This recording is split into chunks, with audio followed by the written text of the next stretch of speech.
Hello बच्चों, कैसे हैं आप लोग। आशा करते हैं सभी लोग अच्छे होंगे, मस्त होंगे।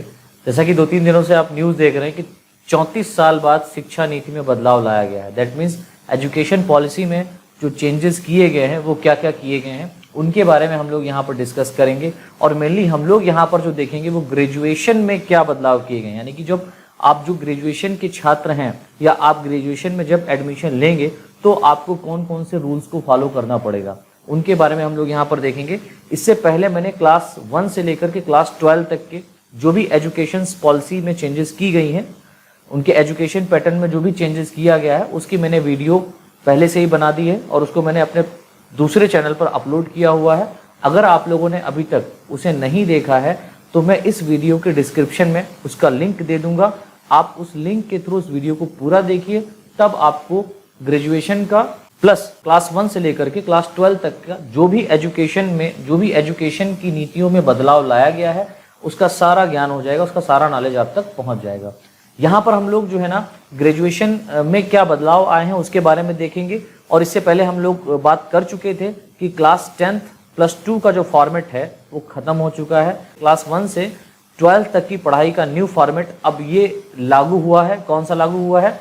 5+3+3+4 ये लागू हुआ है। इसके बाद में आप ग्रेजुएशन में एंट्री कर पाएंगे। अब जब आप ग्रेजुएशन में आएंगे तब आपको कौन कौन से यहाँ पर रूल्स देखने को मिलेंगे, क्योंकि यहाँ पर ग्रेजुएशन के लिए भी बहुत सारे रूल्स बदले गए हैं और बहुत अच्छे रूल्स यहाँ पर दिए गए हैं। तो देखिए यहाँ पर लिखा हुआ है ग्रेजुएशन का कोर्स अब 3 से 4 साल का होगा। जी हाँ बच्चों, यहाँ पर साफ साफ ये गाइडलाइन दी गई है कि जो ग्रेजुएशन का कोर्स होगा वो अब 3 से 4 साल का होगा। देखिए ये जो 3 से 4 साल का कोर्स है इसको समझने से पहले हम लोग ने यहाँ पर एक ग्राफ बनाया हुआ है, इसको थोड़ा सा समझ लीजिए। देखिए यहाँ पर लिखा हुआ है जब आप 9+12 यानी कि जब आप कक्षा 9 और कक्षा 9 से लेकर के कक्षा 12 तक की सेमेस्टर वाइज एजुकेशन, अब तो डेफिनेटली पता है सभी को सेमेस्टर वाइज हो चुका है, सेमेस्टर वाइज एजुकेशन को जब आप फॉलो करके आएंगे और 12th जब आप पास करेंगे तब ग्रेजुएशन में एडमिशन लेने के लिए किसी कॉलेज में जाएंगे तो उस कॉलेज में एडमिशन लेते समय आपकी कट ऑफ को देखा जाएगा। ओहो, यानी कि अब यहाँ पर आपका ग्रेडिंग सिस्टम चलेगा। यहाँ पर आपके जो मार्क होंगे उसकी पूरी कट ऑफ निकाली जाएगी और उस कट ऑफ के लेवल पर आपको यहाँ पर एडमिशन मिलेगा कॉलेज के अंदर। मैंने यहाँ पर अपने एक अंदाजे से यहाँ पर कट ऑफ लिख दिया है कि यहाँ पर 65 to 70% के अबव अगर आपका हो सकता है, 65 to 70% के अबव अगर आपके कट ऑफ जाती है तो आपको शायद कॉलेज में एडमिशन मिल जाए। ये मैंने एक एग्जाम्पल बतौर यहाँ पर बताया। अब ये बिल्कुल तय नहीं किया गया है कि कितनी कट ऑफ जाएगी। जब ये जाएगी तब आप लोगों के बीच में एक वो भी इंफॉर्मेशन में शेयर कर दूंगा, लेकिन अभी सिर्फ इतना पता है कि कट ऑफ सिस्टम बनेगा। तो 65 to 70% के आसपास ये अगर बनता है तो कॉलेज में एडमिशन लेने में कोई भी प्रॉब्लम नहीं होगी। लेकिन अगर मान लीजिए 9 to 12 तक आपने जो भी एजुकेशन, जो भी आपका शैक्षिक पीरियड रहा है, जो भी आपने एजुकेशन वहां पर ली है, उसमें यदि किसी कारणवश या किसी तरीके से आपके नंबर कम आते हैं या आपकी कट ऑफ नहीं बन पाती है कॉलेज में एडमिशन लेने के लिए, तब आप क्या ग्रेजुएशन नहीं कर पाएंगे? ऐसा बिल्कुल नहीं है, तब भी आप ग्रेजुएशन कर सकते हैं। तब आप ग्रेजुएशन कैसे करेंगे? देखिए यहाँ पर कॉलेज में एडमिशन लेने के समय जब आप जाएंगे तब वहां पर कॉलेज वाले आपसे एक फॉर्म भरवाएंगे जिसका नाम है CAT। और ये जो CAT है इसकी फुल फॉर्म है कॉमन एप्टीट्यूड टेस्ट, यानी कि एक टेस्ट आपको देना पड़ेगा। तो ये जो टेस्ट है ग्रेजुएशन के छात्रों के लिए कंपलसरी हो गया है। 12th के बाद आप इस टेस्ट को फॉलो कर सकते हैं और अगर आपकी कट ऑफ अच्छी जाती है तो फिर कोई आवश्यक भी नहीं है कि आपको ये टेस्ट देना पड़े, अनिवार्य है, आप दे सकते हैं। अगर आपका कट ऑफ नहीं बनता है तब आप CAT टेस्ट को फॉलो कर सकते हैं, that means common aptitude test दे सकते हैं। इस टेस्ट के दौरान जो भी आपके नंबर आएंगे, ठीक है, उसकी परसेंटेज को जो भी आपके 12th में नंबर आए थे उसकी परसेंटेज के साथ में जोड़ दिया जाएगा, जिससे आप कॉलेज में एडमिशन ले पाएंगे। तो यदि अगर आपके नंबर कम है तो घबराइए नहीं, आप कॉलेज में एडमिशन ले पाएंगे। लेकिन उसके लिए आपको क्या करना पड़ेगा? अब आपको एक CAT common aptitude test follow करना पड़ेगा।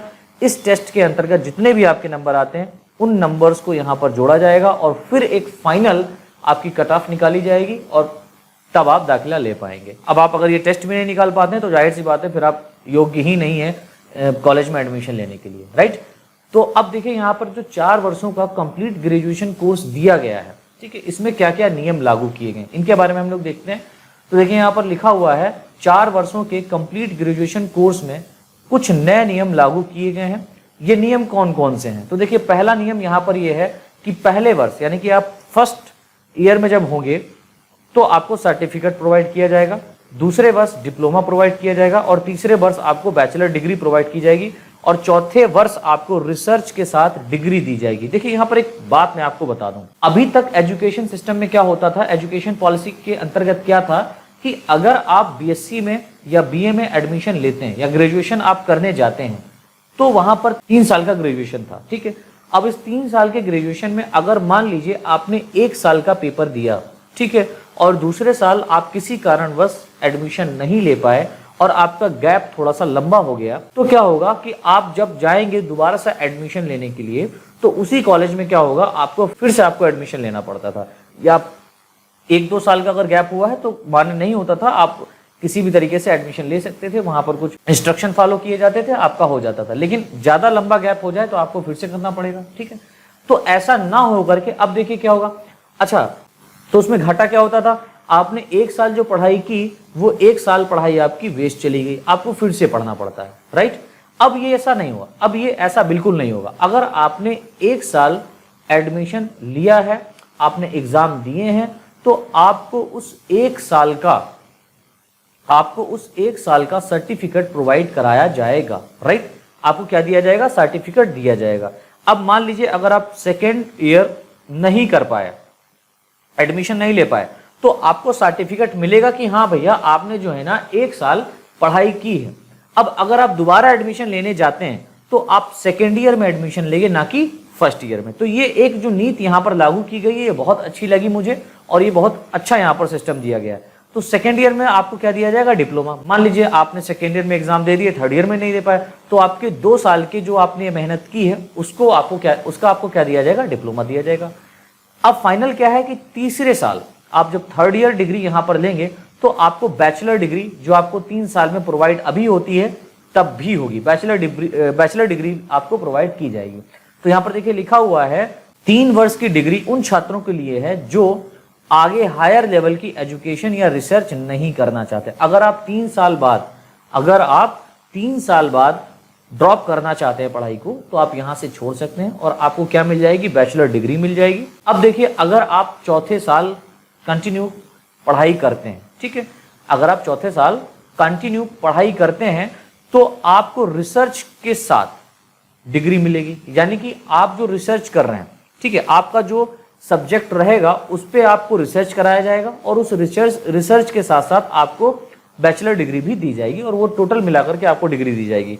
तो यहां पर देखिए लिखा हुआ है हायर लेवल की एजुकेशन या रिसर्च करेंगे तब आपको ये डिग्री प्रोवाइड की जाएगी। और प्रोवाइड डिग्री कब की जाएगी, इस डिग्री के साथ में आपका रिसर्च जो आपने किया है 1 साल उसका भी मेहनत यहाँ पर इंक्लूड रहेगा। अब देखिए यहाँ पर नई लाइन से पॉइंट यहाँ पर लिखा हुआ है, तो जो पॉइंट है इसको थोड़ा सा समझ लीजिए, ये इंपॉर्टेंट है। देखिए 4 साल के कोर्स को कंप्लीट करने वाले छात्रों को 1 साल में पोस्ट ग्रेजुएशन कंप्लीट करने का मौका मिल सकेगा। यानी कि यहाँ पर लिखा हुआ है कि 4 साल के कोर्सेज को कंप्लीट करने वाले जो छात्र हैं इनको 1 साल में पोस्ट ग्रेजुएशन कंप्लीट कर सकेंगे। यानी कि ये टोटल 5 साल में कंबाइंड ग्रेजुएट मास्टर कोर्स को कंप्लीट कर पाएंगे। यानी कि ये जो कंबाइंड ग्रेजुएट मास्टर कोर्स है ये आपको 5 ईयर के बाद मिल जाएगी। अच्छा देखिए मास्टर कोर्स अभी भी आपको 5 साल में ही मिलता है। जैसे 10th 12th पढ़ते थे, फिर उसके बाद में 10th 12th की मार्कशीट लगा करके आप क्या कर ले हैं, आप बीएससी में एडमिशन ले लेते हैं। बीएससी में एडमिशन लेने के बाद में आप 3 साल की बीएससी करते और 3 साल की बीएससी करने के बाद में आप 2 साल की एमएससी करते। तो यहाँ पर टोटल आपका काउंट 5 साल का ही होता है। यहाँ पर भी 5 साल है, कुछ नया नहीं है। लेकिन एक खास बात यहाँ है, खास बात क्या है वो देखिए। यहाँ पर एक खास बात ये दी गई है इस नीति में कि कॉलेज के छात्र भी अलग अलग विषय ले सकेंगे। कॉलेज के छात्र भी अलग अलग विषय ले सकेंगे। इस स्टेटमेंट का कहने का मतलब क्या है, जिस तरीके से आप अब 9 से लेकर के क्लास 1 से लेकर के क्लास 12 तक कोई भी सब्जेक्ट फॉलो कर सकते हैं अपनी मर्जी के अनुसार, उसी तरीके से आप ग्रेजुएशन में भी बेटा किसी भी सब्जेक्ट को ले सकते हैं और किसी भी सब्जेक्ट को छोड़ सकते हैं। अब ऐसा नहीं है कि आपका अगर जो स्ट्रीम, डेफिनेटली स्ट्रीम सिस्टम खत्म हो चुका है, आपका स्ट्रीम साइंस साइड से था, साइंस साइड में आपने बायो लिया था, तो आपको जब आपका बायो स्ट्रीम था, जब आप बीएससी में एडमिशन लेते हैं जाकर के, तो आपको 3 सब्जेक्ट ही पढ़ने पड़ते हैं। कौन कौन से, फटाफट बोलो, आपको पता है यार कौन कौन से? आपको केमिस्ट्री पढ़ना रहता है, जूलॉजी पढ़ना रहता है और बॉटनी पढ़ना रहता है। ये आपके ऊपर सब्जेक्ट थोपे जाते थे कि आपको ये पढ़ना ही पढ़ना है। अब आपका इसमें इंटरेस्ट है कि नहीं है, इससे कोई लेना देना नहीं है, ठीक है, इससे कोई भी लेना देना नहीं था। जो ओल्ड हमारी यहाँ पर एजुकेशन पॉलिसी थी उससे, लेकिन जो न्यू एजुकेशन पॉलिसी आई है उसने चेंजेस कर दिया। उसने क्या कर दिया कि अब आप यहाँ पर ऐसा नहीं है कि अगर आप जूलॉजी आपको अच्छी लगती है तो जूलॉजी के साथ में आपको बॉटनी और केमिस्ट्री ही लेना पड़ेगा। आप जूलॉजी के साथ में सोशल साइंस भी पढ़ सकते हैं, आर्ट साइड का भी कोई सब्जेक्ट ले सकते हैं, या कॉमर्स आपको पढ़ने में पसंद आ रहा है तो कॉमर्स ले सकते हैं, फिजिक्स लेना चाहे तो फिजिक्स ले सकते हैं। यहाँ पर एक बहुत अच्छी पॉलिसी लागू की गई है, 4 साल के कंप्लीट ग्रेजुएशन कोर्स में आप सब्जेक्ट को चूज कर सकते हैं। दैट मीन्स यहाँ पर क्या होगा, यहाँ पर multi entry and multi exit arrangement follow हो सकेगा। आगे हम लोग चलते हैं तो आगे यहाँ पर एक खास बात हमको देखने को मिल रही है कि भाई साहब एमफिल जो है उसको बिल्कुल खत्म कर दिया गया है। अब देखिए क्या है कि यहां पर आपको 4 साल का, एक यहां पर मैंने पॉइंट लिखा हुआ, उसको थोड़ा समझिए, 4 साल का ग्रेजुएशन आप करेंगे, ठीक है, प्लस 1 साल का यहां पर आपका पोस्ट ग्रेजुएशन होगा। भाई 3 साल का आपका ग्रेजुएशन रहेगा, 3 साल के ग्रेजुएशन में जो 1 साल यहां पर आपका रिसर्च वाला रहता है वो आपका पोस्ट ग्रेजुएशन में ही जोड़ा जाएगा, ठीक है। तो हम ये कह सकते हैं 4 साल का ग्रेजुएशन प्लस पोस्ट ग्रेजुएशन तथा 1 साल की एमएससी के बाद आप सीधे पीएचडी कर सकते हैं। बहुत अच्छी बात है यार।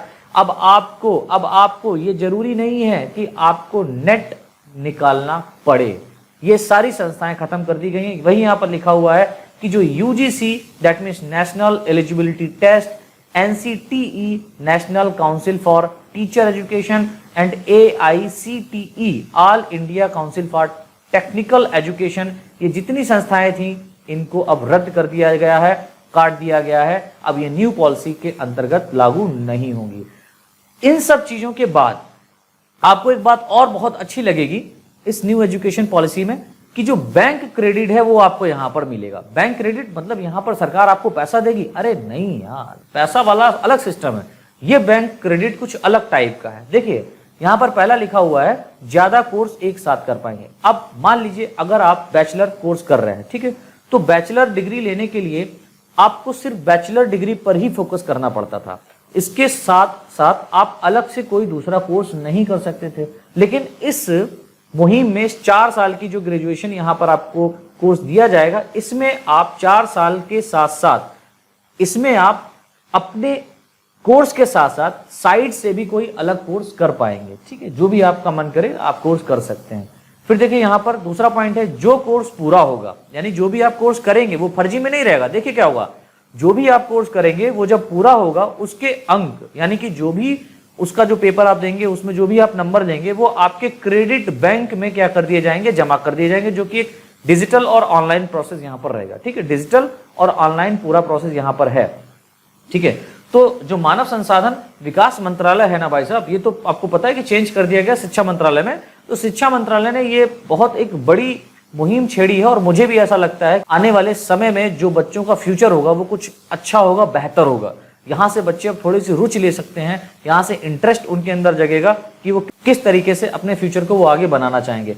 बस सरकार से एक निवेदन ये रहेगा, जो भी एजुकेशन का न्यू पॉलिसी अरेंजमेंट दिया है इसमें जो पैसे पड़ते हैं उस पर थोड़ा सा ध्यान दिया जाए, बहुत ज्यादा अमाउंट ना रखा जाए, नहीं तो फिर इस पॉलिसी का कोई मतलब नहीं रहेगा। हमारे गरीब जो बच्चे होंगे, हमारे गरीब परिवार के जो बच्चे रहते हैं, हमारे गरीब ग्रामीण क्षेत्र के बच्चे जो हैं, उनको एक अच्छी शिक्षा अगर प्रोत्साहित देना है, उनको एक अच्छी शिक्षा करवानी है, तो सबको आपको समान मिलाना है, सबको आपको बराबर मिलाना है। और इस सरकार ने, मोदी सरकार ने, मैं मोदी सरकार की तारीफ करने योग्य बात करूंगा, इस मोदी सरकार में ये जो चेंजेस हुए हैं एजुकेशन लेवल पर, ये बहुत ही अच्छे तरीके के मुझे लगे, ठीक है। फिलहाल अगला पॉइंट देखिए, यहाँ पर मैं कोई उनकी बढ़ाई नहीं कर रहा, लेकिन वो कार्य अच्छा किया है, इसीलिए मैं एजुकेशन लेवल को लेकर के हमेशा यही कहता था कि एजुकेशन में कुछ ऐसे बदलाव किए जाएं जिससे बच्चों को कोई दिक्कत ना हो, जिससे हर बच्चा पढ़ सके। तो ऐसा पॉसिबल है कि यहाँ पर ऐसा लगता है कि अब हो सके, क्योंकि सरकार ने एक और निर्णय लिया है कि जितने भी कॉलेज रहेंगे वो सभी के सभी एक समान हो गए, ठीक है। अब सब एक समान होने के साथ साथ एक फीस नियुक्त की जाएगी, उस फीस से ज्यादा कोई भी कॉलेज नहीं ले पाएगा, ना ही तो वो गवर्नमेंट कॉलेज ले पाएगा, ना ही आपका प्राइवेट कॉलेजेस होते हैं वो ले पाएंगे। इनके कॉलेजेस में अब एक समान की जो है ना फीस वैल्यू रखी जाएगी और वो बेहतर है। फिर देखिए यहाँ पर थर्ड पॉइंट जो यहाँ पर आखिरी है वो लिखा हुआ है, आखिरी डिग्री के कोर्स में इन क्रेडिट के लिए मार्क को जोड़ा जाएगा। यानी कि जो भी आप फाइनल डिग्री कर रहे होंगे, यानी कि फाइनल डिग्री जो भी आपको यहाँ पर प्रोवाइड की जाएगी, उस डिग्री में जो भी आपने कोर्स किया है साइड से, उनके जो मार्क हैं, उनके जो मार्क्स हैं, उनको यहाँ पर क्रेडिट कर दिया जाएगा और फिर आपको एक डिग्री प्रोवाइड की जाएगी। समझ रहे हैं बच्चों?